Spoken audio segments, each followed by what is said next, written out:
Hey there, everybody. Welcome to the third episode of OC Access, where we sit down and talk with an expert in the local community here in Ocean City to bring you exactly what you need to know about the questions you seem to have. Once again, I am Nick Deckard. I am a local real estate agent here in town, but that is enough about me. You're here for these two amazing guests that we have with us today. Now, they are two of the local leaders in the insurance space for a company that's synonymous with Ocean City. They've been in business for a very long time, for 55 years, actually. And between them, they have over 65 years of experience in the insurance space, the long majority of that with none other than Heist Insurance Agency, as I'm sure you might be able to see by their background. So without further ado, we have Chrissy Tracy, who is the head of business development, and Hi. Mr. Tom Heist, who I'm sure you can tell is a part of the namesake of the family business. So thank you guys for joining us. How are you doing today? Good. We are well. We're thrilled to be here, Nick. Thank you for the Yeah. invitation. And you promised not to share how old we are, but I didn't. I think people can sure. do a little bit of math, but I didn't say it. But we're thrilled to be here. And Awesome. Absolutely. Good. And again, I think this is a hot topic. Anytime flooding comes up anywhere, there's a lot of unknowns, there's a lot of fear, and I'm hopeful that we can kind of squash some of that today, or at least clarify some of the misinformation that's been floating around about the big, hairy NFIP 2.0. Now, before we dig in, again, part of this is as I like to throw you off guard and kind of break the ice a little bit. So how about we'll alternate questions? So I'll start with Chrissy. I'll hit you with a rapid fire question, then Tom, and then we'll just bounce back and forth. This great. is nothing. That sounds fun. Love trying, but it shows a little flavor and a little personality for you guys. So, Okay. Chrissy, what's your favorite ice cream flavor? Oh, caramel. Oh, that's a new one. I have never heard that answer before. I like that though. Tom, favorite pizza place in town? Pizza place. I would say Mac and Manco, but Pacini's is right there. So I don't know. A strong top I love five that I can rotate depending on the day. I hear you. Chrissy, beach or bay, if you had to pick one? Bay. You and me both. Tom, what would you do if you won the lottery? You know what? I know I would continue to work just because I love what I do. I'd love to set up a nonprofit and give money away to people who need it. That's awesome. I love that. And last but not least, Chrissy, a movie about your life, who would play you? Really? Really? I have no idea. Doesn't have to. So far, we've had Mark Wahlberg and The Rock. And I've got to say, no offense to the two guys I had on here before, it was not for looks that they wanted that. It was not who they looked like. It's who they wanted to play them. So who would you want? Goldie Hawn.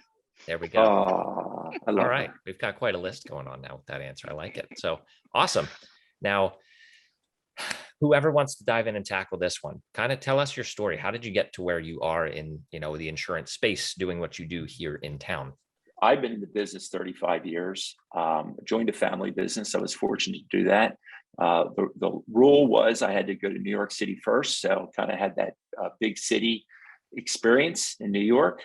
But really, I agree with Chrissy. It's really about every day helping customers save money, have the right insurance. And we really learned the value of what we do through Hurricane or Superstorm Sandy, where we had 3,500 claims. So you're valuable in your community when people's lives are at stake and you're helping them to rebuild.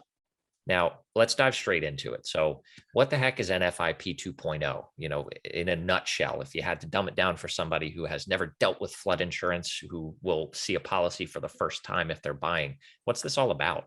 Why is it happening? Well, I would say that the NFIP was losing business to private market. In the old days, and 5 or more years ago, they were the only game in town. So they could kind of do what they want. And about 5 years ago, private market flood arrived, competing on a day-to-day basis with the NFIP. And they did it a different way. The NFIP has been around since the early 70s. So they were very old in their thinking, their logic. And the new competition arrived using big tech, technology, thinking about floods differently. And they were cleaning their clock. So the NFIP basically said, we have to revamp or we're going to die as an organization. And I think they're doing that for the most part. they have added this concept of equity in action. So their theory is to make rates more equitable. And we'll talk about what that means to customers. But essentially, they just had to change as an organization. Yeah, they were doing stagnant rates. Like we had a rate book that we used, but now to get with the times, they're using satellite imaging. They're using that third-party data to actually hone in on a specific property to get true risk rate for that specific property. Yeah, and I think that's important. And just to backpedal a little bit, because when I moved back here, I did grow up here in town, but moving back here a little over 2 years ago at this point, I had to make that decision. And, one of your 60 sales agents helped me decide, am I going to go with the FEMA policy through the National Flood Insurance Program or private market? And private market, it was a no-brainer in terms of the premium cost and everything that was associated with it.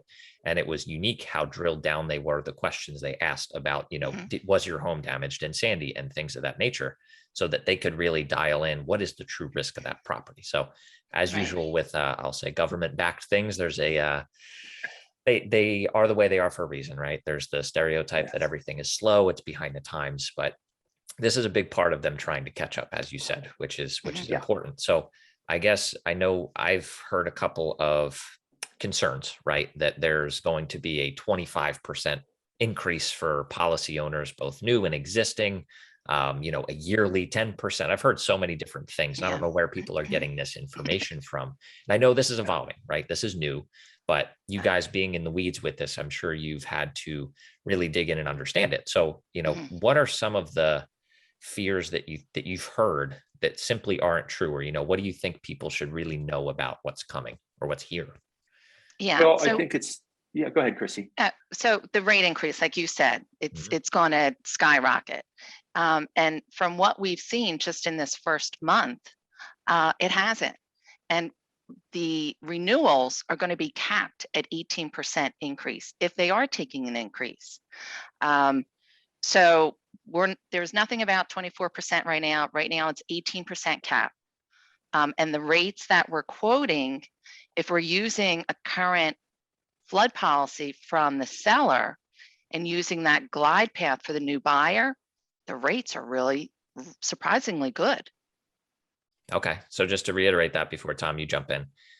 If somebody is in the process of buying, right, their best case scenario right now is to overtake or take over the existing flood policy from the seller, assuming that they had one, right? Right. So we don't have to take over that policy.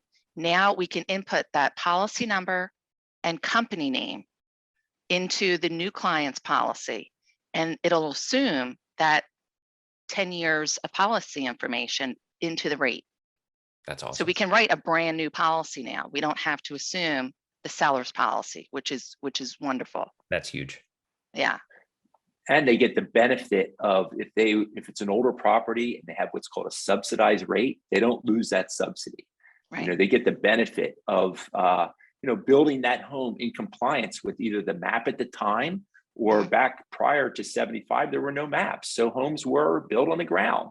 And FEMA said, we're not going to overly penalize you because your home isn't as high as the brand new homes being built today. So there is what they call a glide path to increase the rates. But we found that 66% of the older homes are actually getting a rate discount, a lower rate with Flood 2.0 than a higher rate. Yeah. That's very surprising. I'm glad because I'm in one of those older homes. When it comes time to renew, that'll be a good thing. Now, I'll say a selfish personal question that I think will also help people in my situation who do have a private market policy. How are those going to be impacted, or are you seeing any changes with them, or are they pretty much staying stagnant? They're staying the same. They really haven't changed, but we're comparing both. So we compare both the FEMA quote and then the private market quote and see which one's better. But they pretty much have been constant with their rates with private market.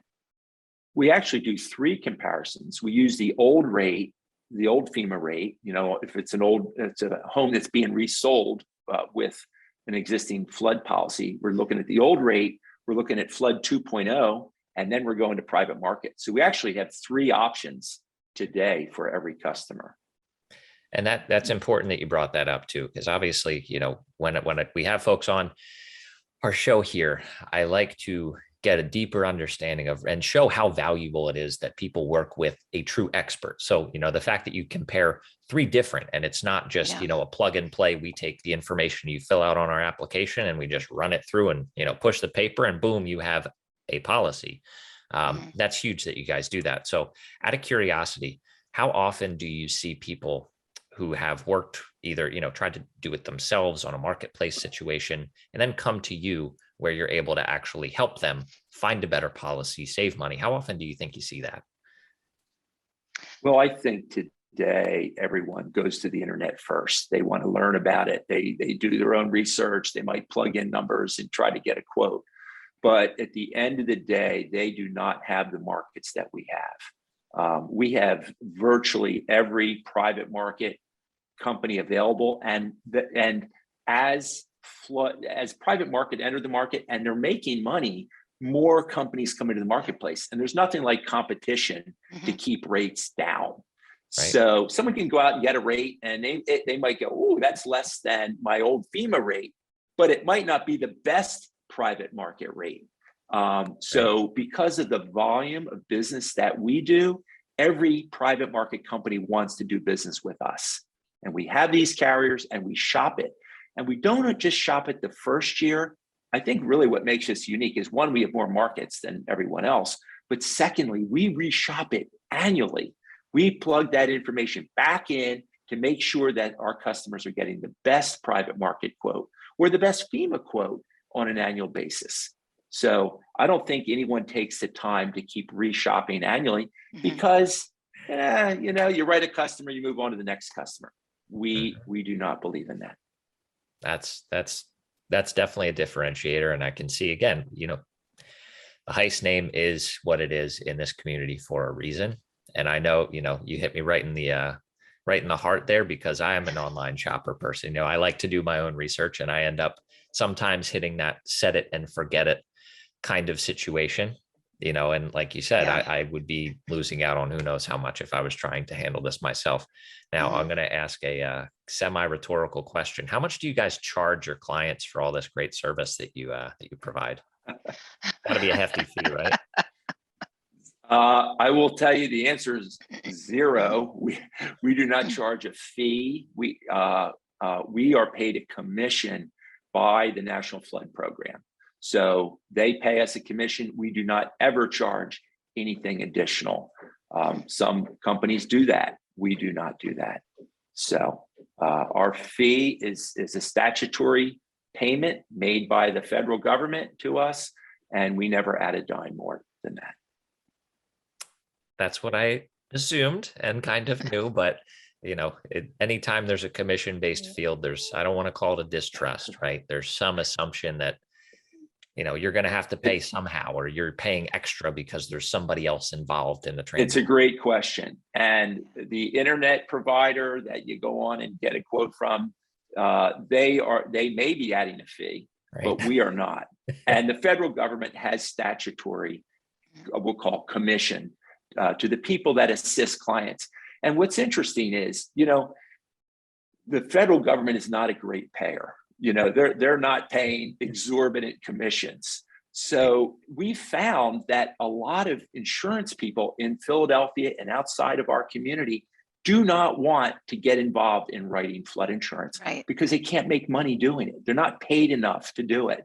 So what they say is, hey, I have a great friend, or I know a great agency down at the shore. I would recommend you call the Heist agency. So we actually get a lot of flow of business from insurance people who do not want to spend the time, rating up flood policies. That's perfect.